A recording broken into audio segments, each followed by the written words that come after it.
بسم اللہ الرحمن الرحیم۔ السلام علیکم ورحمۃ اللہ وبرکاتہ۔ منیفہ وائس میں آپ سب کو خوش آمدید۔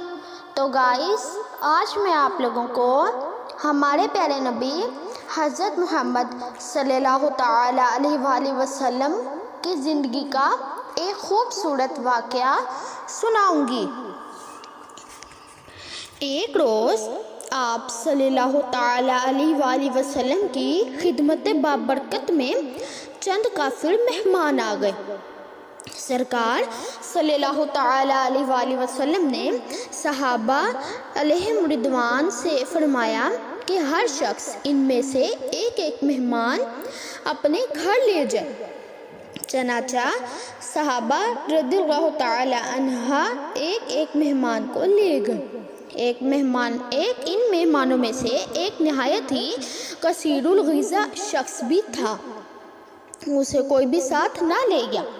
سرکار صلی اللہ تعالی علیہ وآلہ وسلم نے اسے دیکھ کر فرمایا کہ تجھے کوئی نہیں لے گیا؟ بولا نہیں۔ فرمایا جس کا کوئی نہیں اس کا میں ہوں، تم میرے ساتھ چل۔ پیارے آقا صلی اللہ تعالی علیہ وآلہ وسلم اسے اپنے ساتھ گھر لیا اور اس کے آگے روٹیاں اور بکری کا دودھ رکھا۔ وہ سب کچھ کھا گیا، حتیٰ کہ اہل بیت کے حصے کا کھانا بھی چٹ کر گیا۔ رسول سرکار مدینہ صلی اللہ تعالی علیہ وآلہ وسلم نے رات کو اسے ایک حجرے میں سلایا۔ اہل بیت کی ایک کنیز نے اس حجرے کا دروازہ بند کر کے باہر سے کنڈی لگا دی۔ آدھی رات کا وقت ہوا تو اس کے پیٹ میں گڑبڑ شروع ہو گئی اور اسے حاجت ہوئی۔ اس نے باہر نکلنا چاہا تو دیکھا کہ دروازہ بند ہے۔ حاجت کا زور مگر دروازہ بند۔ اتفاقاً اس کی آنکھ لگ گئی۔ خواب میں دیکھا کہ ایک ویران جنگل ہے۔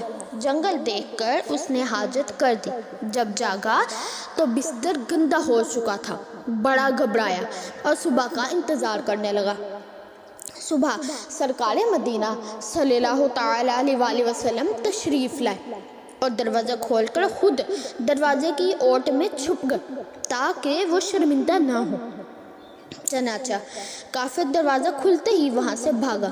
اس کا گندا بستر دیکھا تو سرکار صلی اللہ تعالی علیہ وآلہ وسلم نے فرمایا، لاؤ اس کا بستر میں خود دھوں۔ غلاموں نے عرض کیا، یا رسول اللہ صلی اللہ تعالی علیہ وآلہ وسلم، ہمیں دھونے دیجیے۔ فرمایا، میرے دھونے میں کوئی حکمت ہے۔ صحابہ رضی اللہ تعالی عنہ منتظر تھے کہ ہمارے پیارے نبی حضرت محمد صلی اللہ تعالی علیہ وآلہ وسلم کے بستر دھونے میں کیا حکمت ہے۔ چنانچہ کافر دور نکل گیا تو اسے یاد آیا کہ اس کا ایک انتہائی ضروری تعویذ حجرے میں ہی رہ گیا ہے۔ وہ اپنے تعویذ لینے کے لیے واپس آیا تو یہ عجیب نظارہ دیکھا کہ سلطان مدینہ صلی اللہ تعالی علیہ وآلہ وسلم اپنے مبارک ہاتھوں سے اس کی ناپاکی کو دھو رہے ہیں۔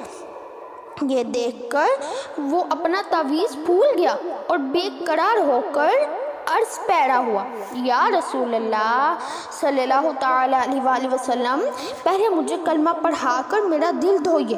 چنانچہ وہ کلمہ پڑھ کر مسلمان ہو گیا۔ صحابہ رضی اللہ تعالی عنہ نے عرض کیا، اب ہم سمجھے کہ آپ صلی اللہ تعالی علیہ وآلہ وسلم اس کا بستر نہیں، اس کا دل دھو رہے تھے۔ تو دیکھا گائس، ہمارے پیارے نبی حضرت محمد صلی اللہ تعالی علیہ وآلہ وسلم نے کس قدر صبر و تحمل اور بلند اخلاق کا مظاہرہ فرمایا، اور سرکار نامدار صلی اللہ تعالی علیہ وآلہ وسلم کے اخلاق کی برکت دیکھی کہ کافر جھٹ کلمہ پڑھ کر مسلمان بن گیا۔ اور ایک طرف ہم ناکارہ و نکمے لوگ ہیں کہ ہمارے ساتھ ذرا سا نادانی بھرا سلوک کر بیٹھے تو ہم بھی نادانی پر اتر آتے ہیں اور غیرت و مروت کے تمام سابقہ ریکارڈ توڑ ڈالتے ہیں۔ گالی گلوچ، مار دھاڑ سب کچھ کر گزرتے ہیں۔ اس شخص نے بستر گندا کر دیا مگر ہمارے محسن صلی اللہ تعالی علیہ وآلہ وسلم کے مبارک ماتھے پر شکن تک نہ آئی، اور اگر ہمارے کپڑے پر بے خیالی میں کسی غریب کا تھوک بھی پڑ جائے تو ہم تو آپے سے باہر ہو جائیں اور اس کی ساتھ پشت کھنگار ڈالیں۔ ہمیں اس ایمان افروز حکایت سے درس حاصل کرنا چاہیے اور صبر و تحمل کی عادت ڈالنی چاہیے۔ دعا ہے کہ اللہ تعالی ہمیں بھی صبر و تحمل کی توفیق عطا فرمائے، آمین۔ تو گائز یہ تھی میری آج کی ویڈیو۔ امید کرتی ہوں میری آج کی ویڈیو بھی آپ لوگوں کو بہت ہی زیادہ اچھی لگی ہوگی۔